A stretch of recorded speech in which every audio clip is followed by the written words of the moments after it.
대강절 세 번째 주입니다. 그래서 세 번째 주에 밝히는 초, 기쁨의 초를 밝히게 되었습니다. 여러분 삶에 기쁨이란 어떤 것일까요? 예수 그리스도 안에 있는 그 참 기쁨을 오늘 같이 묵상하기를 소망하는데요. 여러분, 이런 질문을 받는다면 여러분 어떻게 대답하시겠어요? 여러분 삶에 어떤 것이 행복을 주는 것입니까? 어떤 것이 기쁨을 줍니까? 하고 묻는다면 어떻게 대답하시겠어요? 캐주얼한 그런 미팅이라면 저는 먹는 것부터 얘기하겠습니다. 맛있는 거 먹으면 기쁘고 행복하신 분들 있죠? 제가 그렇습니다. 저와 같으신 분들입니다. 예, 제가 우리 교회에 처음으로 방문했을 때 이 자리에서 여러분에게 인사를 드리고 5월 5일이었습니다.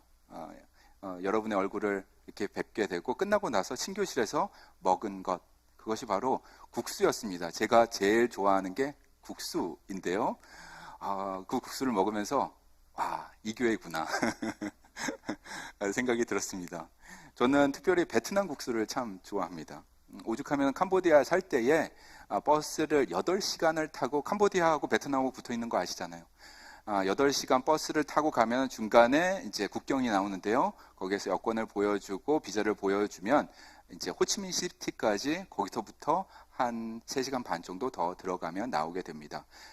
거기에 도착하면 저를 맞아주시는 분이 계시는 것이죠. 네, 조나탄 선교사님이 계십니다. 테라 선교사님도 계십니다. 이번 주에 저희 교회에 오십니다. 금요일날 오셔서 토요일날 새벽에 이 자리에서 선교 보고를 여러분께 하게 되겠습니다. 도착하자마자 조나탄 선교사님 밝게 맞아주시고 제일 먼저 간 곳은 어딜까요? 예, 교회일까요? 교회 아니죠. 예, 국수 먹으러 가는 것입니다. 베트남 국수집이 호치민시티에 많이 있더라고요. 호치민도 맛있고 또 이 다른 지역도 맛있다고 조나단 선교사님이 이렇게 많이 말을 해주셨어요. 근데 제가 갈 수가 없잖아요. 호치민시티에 우선 선교사님 있는 곳을 찾아갑시다. 그래서 거기에서 맛있는 곳을 머물면서 다녔습니다. 정말 맛있어요. 맛있고 그리고 싸고 그리고 푸짐하고. 여러분, 샌디에고에 제가 6월 25일 날 도착했습니다. 도착하자마자 제가 찾은 식당은 어딜까요? 그렇죠. 예, 베트남 국수집 어디가 맛있게 하나 찾는 것이었습니다. 미라메사 지역에 많이 있더라고요. 그 중에서 제일 유명한 집을 제가 골라서 갔더니 줄이 쫙 서 있더라고요. 그래서 저기다. 그래서 가서 줄을 서서 먹었습니다. 아내와 함께 먹었는데 정말 맛있더라고요. 기쁨이 몰려왔습니다. 마치 호치민시티에서 제가 먹었던 그 국수 맛이 나서 여기 너무 잘하는구나 감사하게 되었습니다. 그런데 다른 그 국수집도 제가 샌디에고에서 탐방을 하지 않겠어요? 한 식당을 들렀는데요. 국수 맛이 별로 좋지가 않았습니다. 인테리어는 깨끗하고 깔끔했지만 정작 맛이 별로였습니다. 좀 물을 탄 듯한 그런 느낌이 들었습니다. 제가 웬만하면 맛있게 잘 먹는 편인데 그때는 국수를 남기기까지 했습니다. 서비스도 좀 좋진 않아서 다시 그 집에 가는 일은 없을 것 같습니다. 그 집이 어딘지는 제가 얘기는 하지 않겠습니다. 식당을 나오면서 그런 생각을 하게 됐어요. 제가 느끼는 이 행복이라는 것이, 기쁨이라는 것이 참 컨디셔널하구나. 그리고 먹는 기쁨이라는 것이 그게 아무리 맛있어도 오래 가는 것은 아니로구나. 짧게 지나가는 것이구나.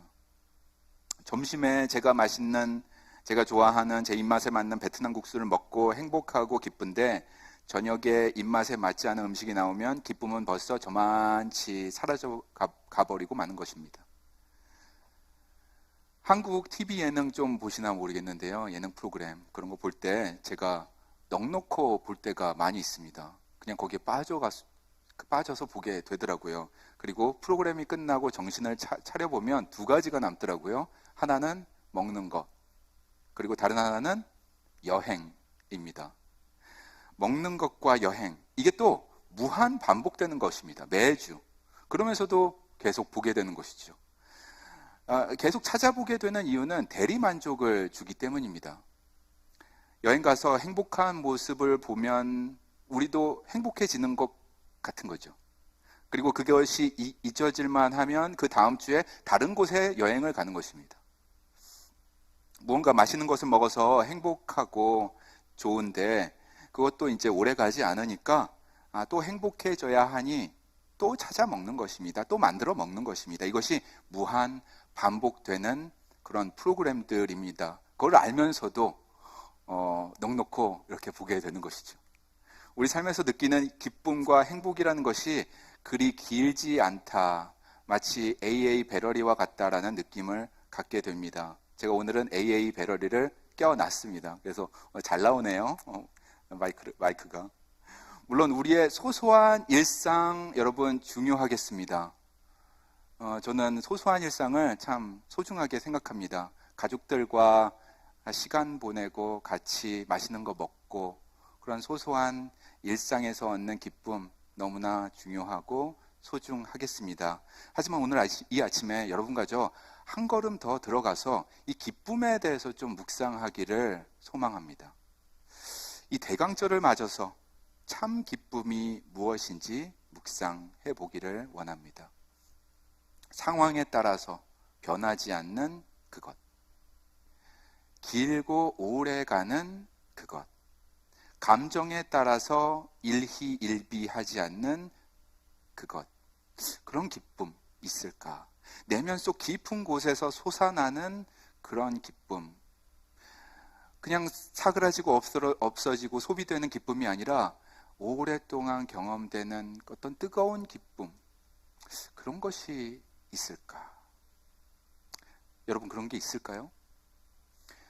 저는 그 해답을 오늘 네티비티 씬에서 보고자 합니다. 예수 그리스도, 아기 예수로 오신 예수가 있던 곳, 그곳을 가보고자 합니다. 누가복음 2장 8절 말씀 가서 보도록 하겠습니다. 같이 한번 읽어볼까요? 그 지역에 목자들이 밤에 밖에서 자기 양떼를 지키더니 주의 사자가 곁에 섰고 주의 영광이 그들을 두루 비추매 크게 무서워하는지라. 천사가 이르되 무서워하지 말라. 보라, 내가 온 백성에게 미칠 큰 기쁨의 좋은 소식을 너희에게 전하노라. 아멘. 오늘 말씀은 이게 답니다. 요 구절을 계속해서 읽게 될 것입니다. 여기 보니까는 기쁨이라는 단어가 나오네요. 천사가 말한 이 기쁨은 어떤 의미일까요? 단순히 개인적인 행복 그리고 소소한 기쁨을 뛰어넘는 어떤 것이겠습니다. 이는 여기 보니까 모든 사람을 위한 기쁨이다. 모든 사람. 10절 말씀 다시 한번 가서 볼까요? 읽습니다. 천사가 이르되 무서워하지 말라. 보라, 내가 백성에 미칠 큰 기쁨의 좋은 소식을 너희에게 전하노라. 영어 성경에는 이렇게 번역되어 있네요. I bring you the most joyful news ever announced, and it is for everyone. Everyone.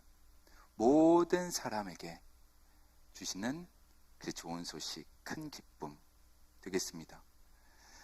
아기 예수를 처음 만난 목자들은 당시 유대인 사회에서 특별한 존재가 아니었습니다. 종교적인 리더도 아니었습니다. 정치적으로 힘이 있는 사람도 아니었습니다. 그들은 그저 평범한 사람들이었습니다.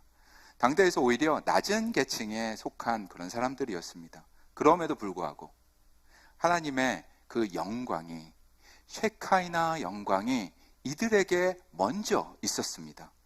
하나님께서 인류 역사상 가장 기쁜 소식을, 그 비밀스럽게 간직해 왔던 그 기쁜 소식을 사회적으로 낮은 자리에 있는 사람들에게 먼저 나누어 주었습니다. 그래서 더 기쁜 소식이 되는 것입니다. 여러분, 이 소식이 왕에게 먼저 갔다면 어땠을까요? 여러분, 이 소식이 대제사장에게 먼저 갔다면 어땠을까요? 지금처럼 이런 큰 기쁨은 아닐 것입니다.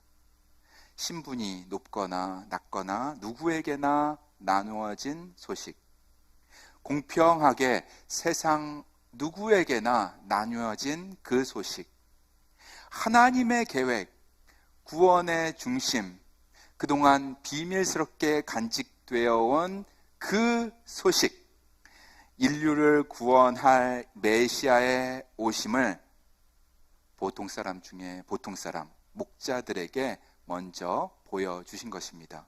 왕이 아니라, 대제사장이 아니라, 사회 안에서 큰 영향력을 끼치거나 힘 있는 사람이 아니라 진정으로 진심으로 메시아의 오심을 기다리고 전심을 다해 기뻐할 수 있는 그런 보통 사람에게 먼저 오신 것입니다. 바로 여러분과 저 같은 사람이겠습니다.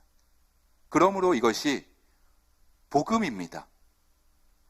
이것이 우리에게 큰 기쁨을 가져다 주는 좋은 소식입니다. 오늘 본문의 천사의 선포는 아기 예수를 만난 이런 사람들에게 상상할 수 없는 기쁨을 전달해 주었습니다. 이 기쁨은 단순히 감정적인 흥분이 아니었습니다. 보고 사라지는 것이 아닙니다. 먹고 소비되어지는 것이 아닙니다.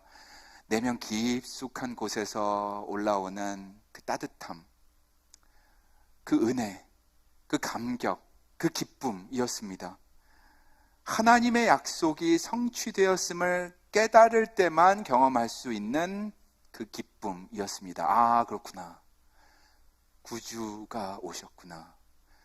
기다리던 메시아가 이렇게 오시는구나. 하나님의 약속, 이렇게 이루어지는 것이로구나.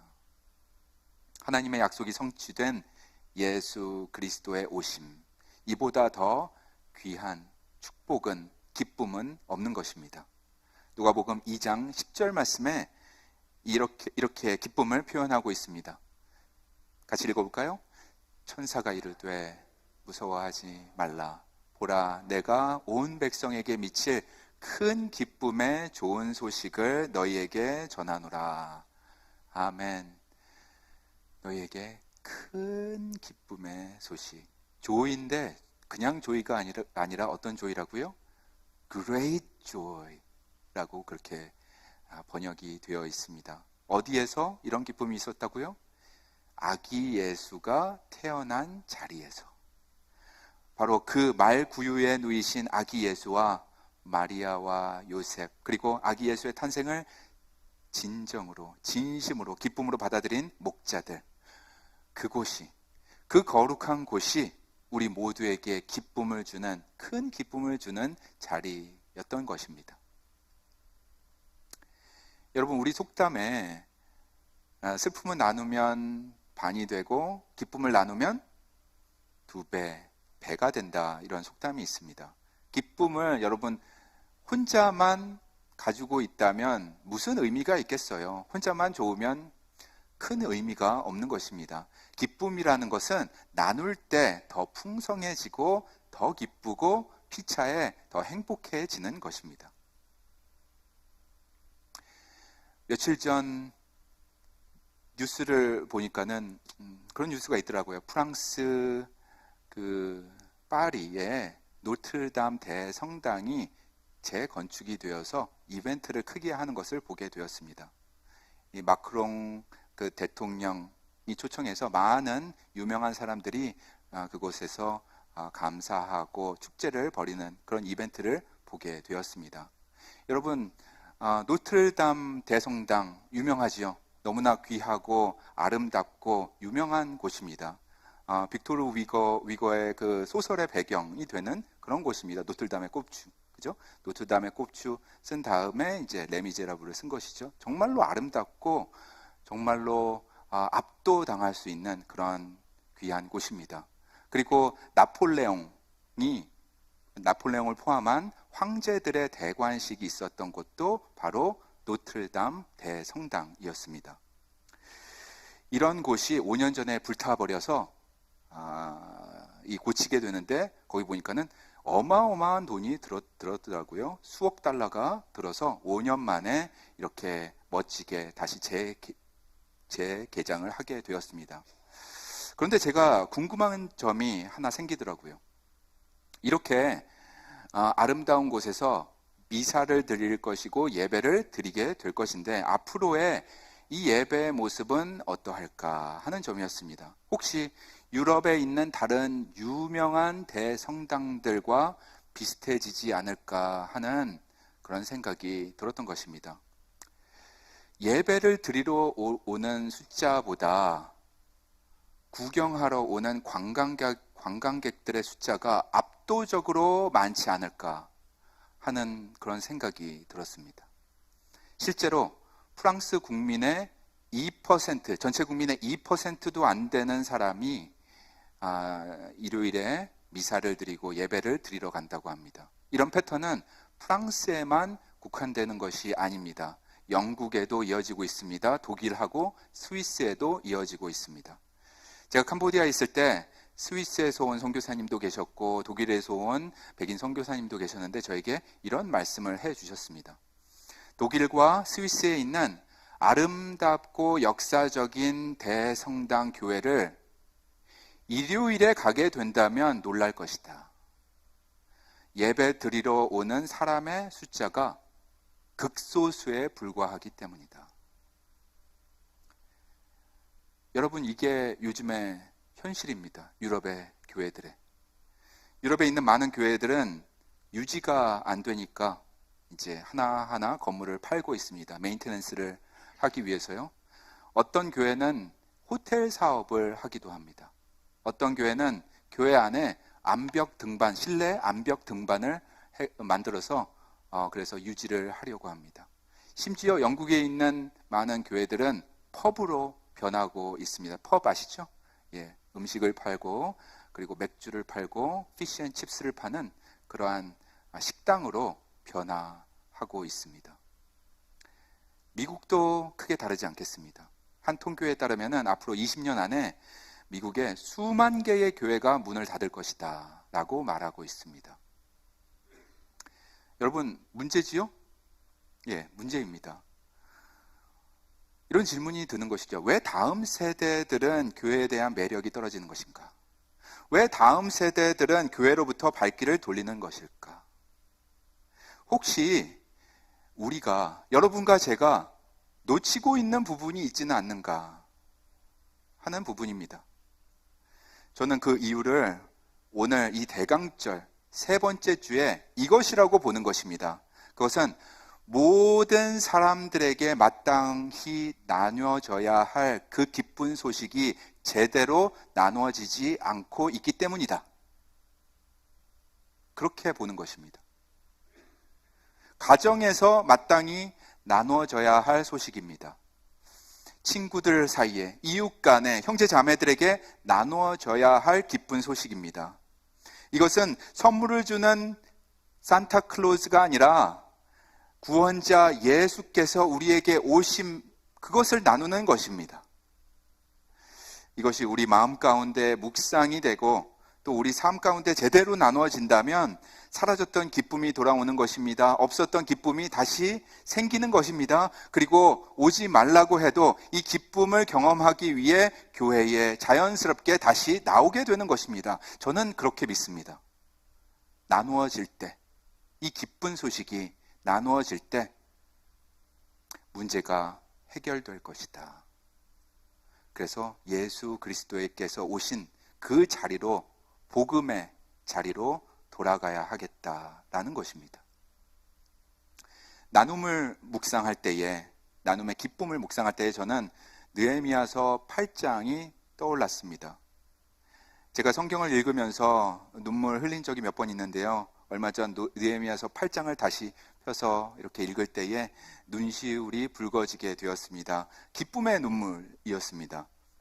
그 어려웠던 바벨론 포로 생활을 마치고 돌아온 사람들이 어떻게든 하나님의 성전을 짓기 원했습니다. 어떻게든 성벽을 다시 재건하기를 원했습니다. 그리고 건축이 다 끝났을 때에 수문이라는 광장에 모여서 행사를 갖게 되었습니다.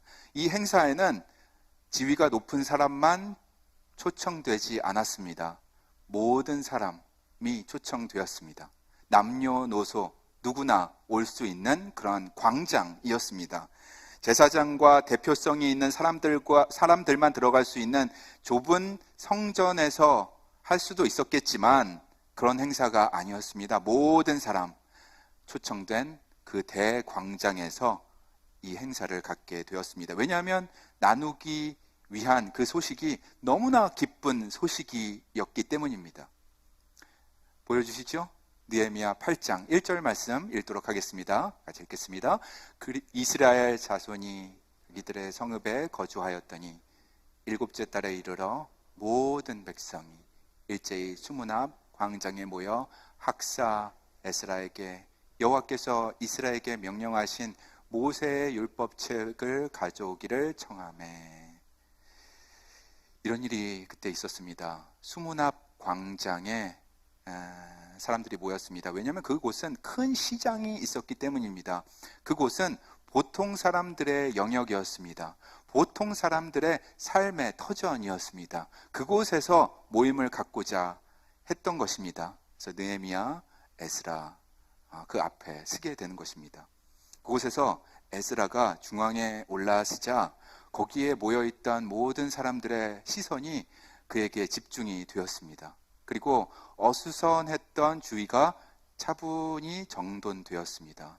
그리고 아이들도 소리내고 그랬겠죠. 시끄럽던 그 상황이 정리가 되고 고요해졌습니다. 5절 말씀 보도록 하겠습니다. 같이 읽을까요? 에스라가 모든 백성 위에 서서 그들 목전에 책을 펴니 책을 펼 때에 모든 백성이 일어서니라. 책을 나이든 그 에스라가 펴게 됩니다. 하나님의 말씀이 담긴 그 책을 펴게 될 때에 시키지도 않았는데 한 분, 두 분, 세 분, 네 분 일어서더니 아이들도 일어섭니다. 모든 사람이 그 숨은 광장에서 조용히 일어서게 됩니다. 여러분, 그것을 생각하니까 가슴이 뭉클해지더라고요. 그리고 고개에 들어 에스라 들고 있는 책을 사람들이 쳐다보게 되는 것입니다. 모든 백성이 그때 일어났고 하나님의 말씀이 나누어졌을 때에 모두가 울었다고 성경은 기록하고 있습니다. 에스라를 통해 임마누엘 하나님, 어제도 계셨고 오늘도 계시며 장차 오실 그 하나님의 말씀을 나눌 때에 모두가 눈물을 흘렸다고 성경은 기록하고 있습니다. 저의 눈시울도 붉어졌습니다. 그것은 기쁨의 눈물이었습니다. 하늘에서 주시는 기쁨이었습니다. 이 소식이 나누어질 때에, 공유될 때에 느낄 수 있는 기쁨인 것입니다. 나눔의 기쁨에 대해 묵상할 때 엘리자벳과 마리아의 이야기도 생각이 납니다. 하나님께서 엘리사벳의 기도를 들으시고 하나님의 정확한 때에 응답해 주셨습니다. 늦지막한 나이였지만 기다리고 기다리던 아이를 가졌으니 얼마나 기뻤을까요? 엘리사벳이 임신된 지 6달이 지난 뒤에 천사가 다른 여인에게 나타납니다. 엘리사벳의 친족이었던 마리아에게 나타납니다. 누가복음 1장 31절 말씀입니다. 보라, 내가 잉태하여 아들을 낳으리니 그 이름을 예수라 하라. 예수. 이 이름은 아무에게나 주는 이름이 아닌 것이죠. 지저스. 구원자의 이름입니다. 상상을 초월한 놀랍고 기쁜 소식이긴 한데 한편 너무나 두렵고 떨리는 마음 있는 것입니다. 여러분, 이럴 때는 어떻게 해야 될까요? 마리아가 우리에게 가르쳐주는 부분이 있습니다. 기쁜 소식은 나누어야 합니다.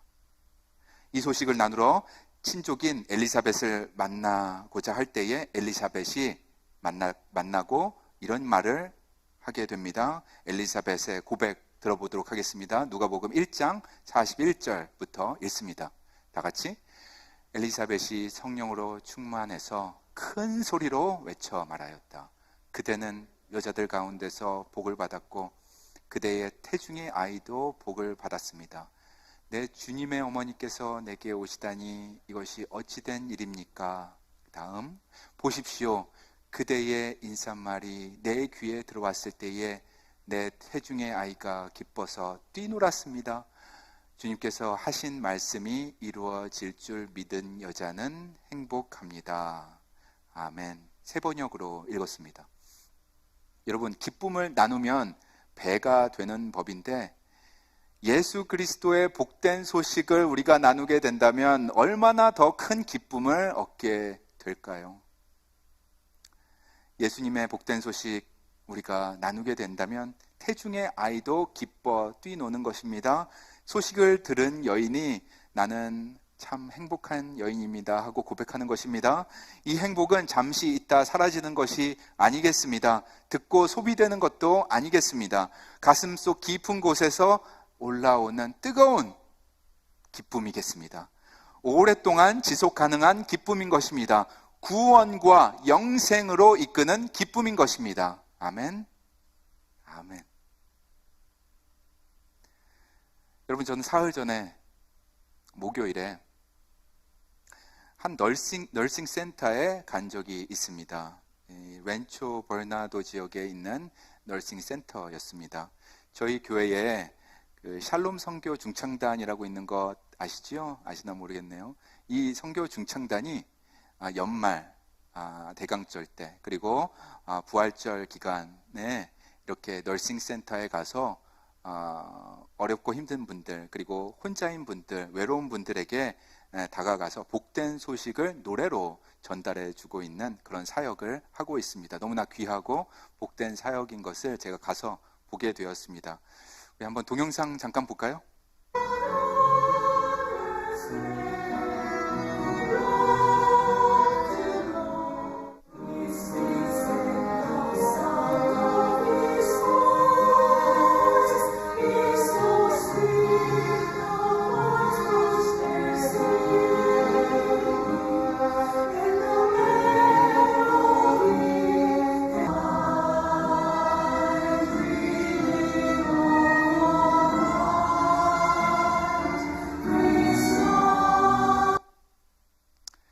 저도 참여를 했습니다. 이번에 노래로 참여한 건 아니고요. 노래를 연습을 하지 못했기 때문에 같이 할 수는 없었고 복음을 전했습니다. 말씀을 전했습니다. 예수께서 기쁨으로 오심, 평화로 오심을 설교로 나누게 되었습니다. 제가 그곳에서 이 모임을 갖기 전에 좀 일찍 가서 거기에 있는 요양원에 있는 분들과 인사를 하게 됐는데 한 분이 이렇게 눈에 들어오더라고요. 이름이 피터라는 분이셨습니다. 모임 전에 잠깐 이렇게 시간을 내서 교제를 하게 되었습니다. 60대 중반쯤으로 보이는 분이셨습니다. 그리고 이렇게 보니까 왼쪽 다리가 없었습니다. 휠체어를 타고 다니셨습니다. 어렵게 이동하셨습니다. 얼굴에 보니까는 그림자가 보여서 제가 몇 가지 여쭤본 것이 있습니다. 가족이 어디에 있는지, 가족 상황은 어떤지 그런 것도 좀 물어보았는데 가족들은 모두 동부 지역에 살고 있다고 말해 주었습니다. 땡스기빙 때도 바빠서 오지는 못했다고 얘기해 주고 또 크리스마스 때도 못 올 거라고 얘기해 주는데 담담하게 얘기하는 그의 눈을 바라보았습니다. 슬픈 눈이었습니다.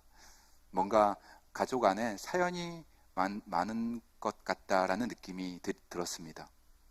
저희 샬롬 선교 중창단의 아름다운 찬양과 제가 설교로 말씀을 전한 후에 저는 따로 피터를 만나게 되었습니다. 모임 전과 모임 후에 얼굴이 달라졌습니다. 눈이 좀 불그스름해지고 그리고 저에게 밝은 얼굴을 보여주었습니다. 저희 중창단의 마지막 찬양이 있었는데요. 오 홀리 나잇 정말 아름다웠습니다. 그 찬양 오 홀리 나잇을 들을 때에 기뻤고 또 은혜스러웠다. I was so blessed. Thank you so much. 하면서 저에게 말해 주었습니다. 제가 오늘 전해드리네요. 여기 몇 번 앉아 계시네요. 그때 너무 수고 많이 하셨습니다. 감사하다는 말을 전해달라고 피터가 말을 했습니다. 그리고 예수님의 오심 감사하다는 말도 덧붙였습니다. 헤어지면서 허그를 해 주었는데요. 마지막 인사를 할 때에 기도하는 마음으로 인사를 하게 되더라고요. 그리고 눈물도 핑 돌았습니다. 그래서 제가 그 피터한테 그렇게 인사했습니다. My brother, the Lord be with you. He will surely be with you. 그리고 허그를 해 주었습니다. 사랑하는 성도님 여러분, 기쁨이라는 것은 나누어져야 합니다.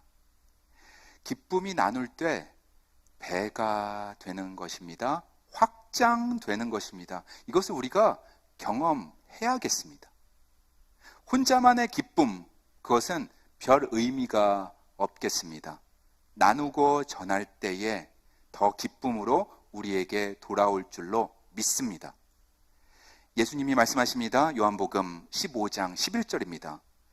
내가 이것을 너희에게 이름은 내 기쁨이 너희 안에 있어 너희 기쁨을 충만하게 하려 함이라. 내 기쁨은 곧 내가 너희를 사랑한 것 같이 너희도 서로 사랑하라 하는 이것이니라. 아멘. 예수님께서 기쁨이라는 걸 주십니다. 근데 그 기쁨이 내 기쁨이라는 단어를 쓰셨습니다. My joy.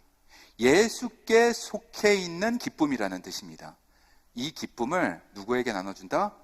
우리에게 나눠주는 것입니다. 그러므로 오래가는 것입니다. 그러므로 소중한 것입니다. 그러므로 우리가 참 기쁨이라고 이야기하는 것입니다. 이 기쁨은 시류에 편승하지 않는 기쁨입니다. 길게 가는 기쁨입니다. 하늘에서 허락한 기쁨입니다. 이 기쁨이 오늘 여러분과 저의 삶에 풍성하시기를 기도합니다. 이 기쁨이 이웃을 향해 나아가시는 여러분의 나눔을 통해서 더욱 풍성해지고 온전해질 줄로 믿습니다. 대강절 세 번째 주일입니다. 우리의 가족, 이웃, 교회, 세상에 구주로 오신 예수 탄생의 기쁨을 전하는 우리 모두가 되시기를 소망합니다.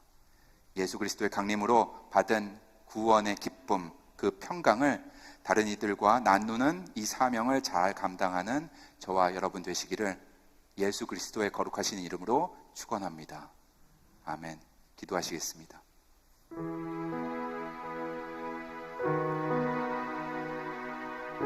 은혜의 하나님, 이 거룩한 대강절의 참 기쁨을 묵상하게 하시니 감사합니다. 평범한 우리들을 위해서 이 땅에 오시고 하나님의 나라 참여하게 하시니 감사합니다. 이 구원의 기쁨이 우리의 삶 가운데 늘 있게 하여 주시옵소서.